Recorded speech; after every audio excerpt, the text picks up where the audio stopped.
చరితం రఘునాథస్య శతకోటి ప్రవిస్తరం ఏకైకమక్షరం ప్రోక్తం మహాపాతక నాశనం. అంటే రామ అనే పేరు 1,00,000 కోటి రాస్తే ఒక్కొక్క అక్షరమే మహాపాతకాలను నశింపజేస్తుందని స్వయంగా పరమశివుడే పార్వతీదేవికి చెప్పినట్లు భవిష్యోత్తర పురాణంలోని ఉమామహేశ్వర సంవాదంలో వివరింపబడింది. రామకోటి రాయడం అనాది నుంచి మన దేశంలో ఉన్న ఆచారం. చాలామంది శ్రీరామ నవమి నాడు రామకోటి రాయడం మొదలుపెట్టి మళ్ళీ శ్రీరామ నవమి నాడు ముగిస్తారు. శ్రీరామ నవమి రోజే కాకుండా ఎప్పుడైనా శ్రీరామకోటి రాయడం మొదలు పెట్టవచ్చు. సమస్త పాపాలను హరించివేసి సకల పుణ్య ఫలాలను అందించే శక్తి ఒక్క రామనామానికి మాత్రమే ఉంది. రామ అనే 2 అక్షరాలు ధర్మ మార్గాన్ని సూచిస్తాయి. మోక్ష మార్గాన పయనించడానికి కావలసిన అర్హతను సంపాదించి పెడతాయి. దేవుడు ఒక్కడే అయితే ఆ ఒక్కడు రాముడేననిపిస్తుంది. దేవుడు పలు రూపాలు ధరిస్తే అందులో రాముడి రూపమే మన మనస్సుకు మరింత దగ్గరగా ఉంటుంది. శ్రీమన్నారాయణుడు ధరించిన అవతారాలలో కొన్నింటి గురించి కొంతమందికి తెలియకపోవచ్చునేమో గాని రామావతారం గురించి మాత్రం తెలియని వారు ఉండరు. అంతగా రాముడు అందరికీ దగ్గరయ్యాడు. మదిలో మధురంగా మోగే మంత్రమయ్యాడు.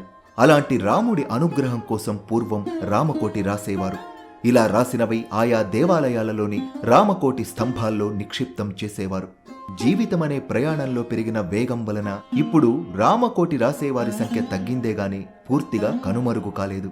రామకోటి రాయడానికి ప్రతిరోజు ఒక సమయం పెట్టుకుని తూర్పు దిశగా కూర్చుని రాయాలి. ప్రతిరోజు రామకోటి రాసే ముందు మనస్సులోనే ఆయనకు నమస్కరించాలి.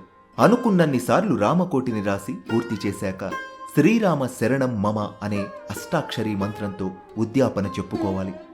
వీటితో పాటు రామకోటి రాయడానికి మరికొన్ని నియమాలు ఉన్నాయి. అవేంటో ఇప్పుడు మనం తెలుసుకుందాం. మీరు కోరుకున్న పనులు జరగాలంటే రామకోటి రాయండి. రామకోటి రాయడానికి పూనుకోవడం ఓ మంచి కార్యం.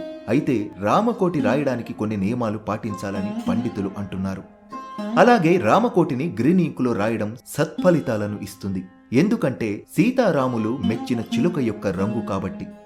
రామకోటి అంటే 1,000 సార్లు కాకపోయినా 1000 లేదా 2000 సార్లు శ్రీరామ జయం అని రాయడం ద్వారా అనుకున్న కార్యాలు దిగ్విజయంగా పూర్తవుతాయి. పచ్చ రంగు శ్రేయస్సుకు సూచకమని అందుకే రామకోటిని ఆ రంగు పెన్నులతో రాయాలని పండితులు సూచిస్తున్నారు. రామకోటి రాయాలనుకునేటప్పుడు దేవుడి వద్ద మానసికంగా సంకల్పం చేసుకోండి. శ్రీరామ అని రాసే వీలున్న 1,000 గళ్ళు ఉన్న పుస్తకం తెచ్చుకోండి. లేదా మీరే ఒక తెల్ల కాగితాలతో ఒక పుస్తకం తయారు చేసుకోండి. మంచి రోజు చూసుకుని పుస్తకానికి పసుపు కుంకుమ రాసి దేవుని సన్నిధిలో ఉంచి పుష్పాలతో శ్రీరామ అష్టోత్తర శతనామావళితో పూజించండి. తరువాత పుస్తకం కళ్ళకద్దుకొని రాయడం ప్రారంభించండి. రామకోటి రాసేటప్పుడు ఇతర వ్యాపకాలు ఆలోచనలు అస్సలు పెట్టుకోకూడదు. మనస్సు స్థితిమితంగా శ్రీరామ అనుకుంటూ మనస్సును కేంద్రీకరించి రాయండి. అనుకోకుండా మధ్యలో ఏదైనా పని మీద వెళ్లవలసి వస్తే ఒక సరి సంఖ్యలో రాయడం ఆపి పుస్తకం మూసి నమస్కరించి వెళ్ళండి. పని అయిపోయిన తర్వాత కాళ్ళు చేతులు కడుక్కొని శుచిగా మళ్లీ రాయడం మొదలు పెట్టండి. రామకోటి రాసే పుస్తకం జాగ్రత్తగా భద్రపరచండి. అందులో ఇతర విషయాలు ఏవీ రాయకూడదు. రామకోటి పుస్తకం రాసేందుకు ఉపయోగించే కలాన్ని కూడా విడిగా ఉంచుకోవడం శ్రేయస్కరం. రామకోటి రాయడానికి ప్రత్యేకమైన సమయం అంటూ ఏదీ లేదు. కానీ శుచి, శుభ్రత, పవిత్రత, ప్రశాంతత మాత్రం తప్పక పాటించాలి. ఒకవేళ ఎప్పుడైనా నిద్ర వస్తుంది అనుకుంటే బలవంతంగా రాయకుండా ఆపేయాలి. ప్రతి 1,00,000 నామాలకు ప్రత్యేక పూజ నివేదన చేసి ప్రసాదాన్ని పంచాలి. రామకోటి రాయడం పూర్తి అయ్యాక తరువాత శక్తి అనుసారంగా పూజ నివేదనలు సమర్పించి ఆరాధన చేయడం మంచిది. పూర్తి అయిన రామకోటి పుస్తకాన్ని పసుపు బట్టలో కట్టి భద్రాచలంలోని రామచంద్రుడికి సమర్పించాలి. లేదా ఏదైనా రాముని గుడిలో సమర్పించండి. లేదంటే నదిలో వదలండి. ఇలా రామకోటిని నిష్ఠతో రాస్తే మీరనుకున్న కార్యాలన్నీ దిగ్విజయంగా పూర్తవుతాయని పండితులు అంటున్నారు. ఏదైనా ఒక కార్యం పూర్తవ్వాలని సంకల్పించుకొని రామకోటి రాయడం ప్రారంభిస్తే అది తప్పక జరిగి తీరుతుందని పురోహితులు చెబుతున్నారు. అంతేకాదు, ఇది అక్షర సత్యం, జరిగి తీరాల్సిందే. శుచిగా లేని సమయాల్లోనూ అలాగే మైల సమయాల్లోనూ రామకోటి రాయకూడదని శాస్త్రాలు చెబుతున్నాయి. రాముడిని మనం అసలు ఎందుకు ఆరాధించాలి చూద్దాం. ధర్మం అంటే ఏమిటి? అమరకోశం ప్రకారం ద్రియతేవ జన ఇతి ధర్మం. మనకు తెలిసినది ధర్మం కాదు, మనం ఆచరించేదాన్ని ధర్మం అంటారు. ధర్మం ఎక్కడి నుండి వచ్చింది? ధర్మం వేదాల ద్వారా మాత్రమే నిర్ణయించబడుతుంది. ఈ వేదాలు అపౌరుషేయం, అవి శివుని ఊపిరి. వేదాలు తప్ప ధర్మం అంటే ఏమిటో నిర్ణయించే హక్కు ఎవరికీ లేదు. శ్రీరామాయణం వినడం, చదవడం, వేదాలు వినడం, చదవడం రెండూ ఒకటే. రావణుడిని చంపడం రామావతారం యొక్క ఏకైక లక్ష్యం అయితే, రావణుడిని చంపిన తరువాత శ్రీరాముడు తన అవతారాన్ని ముగించాలి.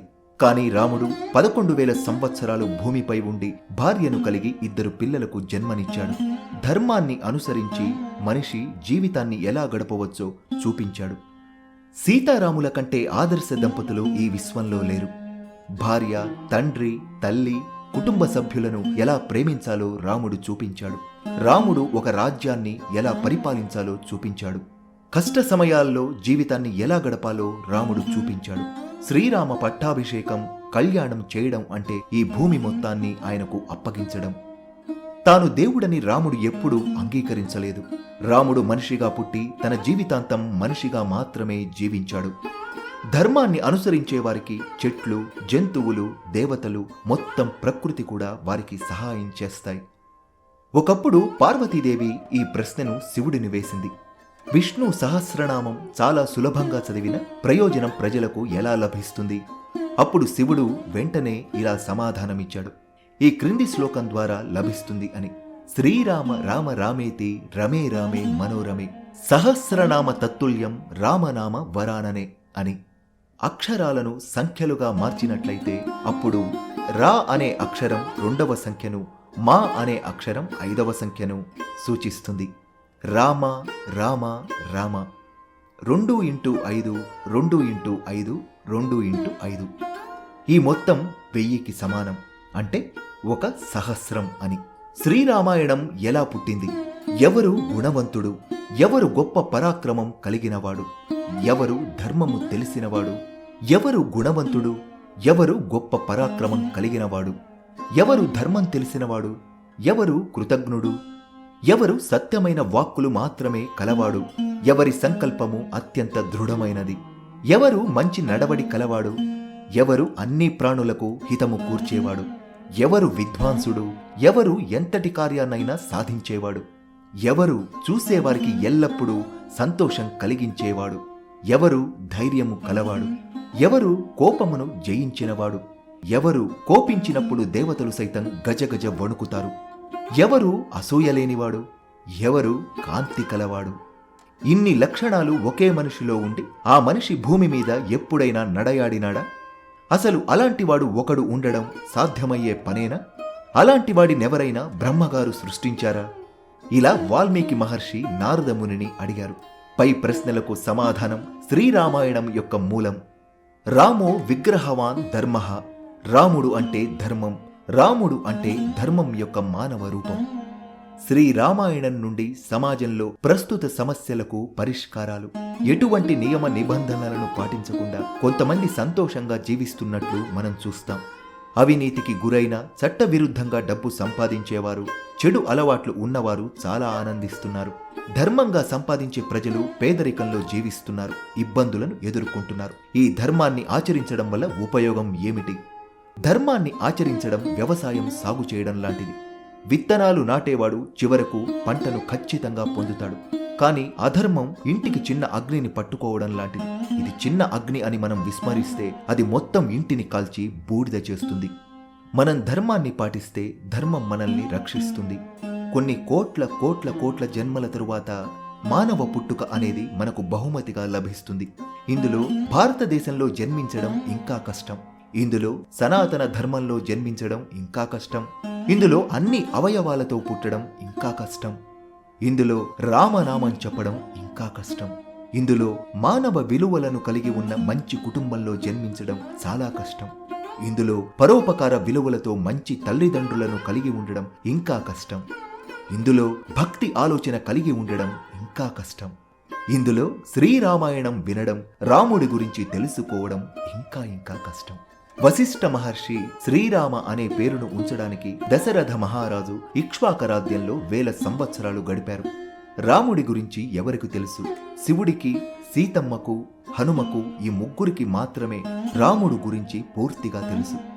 మీరు రాముడి గురించి తెలుసుకోవాలనుకుంటున్నారా? శ్రీరామాయణం వినండి, శ్రీరామాయణం చదవండి. మనం శ్రీరామాయణం వింటే మన జీవితం ఏ విధంగా మారుతుందో చూద్దాం. మన మాటలు మారుతాయి, మన భాష మారుతుంది, మన జీవితం మారుతుంది, మన విధి మారుతుంది, మన జీవన విధానం మారుతుంది, మన ప్రాధాన్యతలు మారుతాయి, మన పాత్ర మారుతుంది, మన అలవాట్లు మారుతాయి, మన సంబంధాలు మారుతాయి, చివరకు మన వైఖరి పూర్తిగా మారుతుంది. అది శ్రీరామాయణం యొక్క గొప్పతనం, విశిష్టత. శ్రీరామాయణం సాహిత్యానికి అంత శక్తి ఉంటుంది. జై శ్రీరామ్. సర్వే జన సుఖినో భవంతు.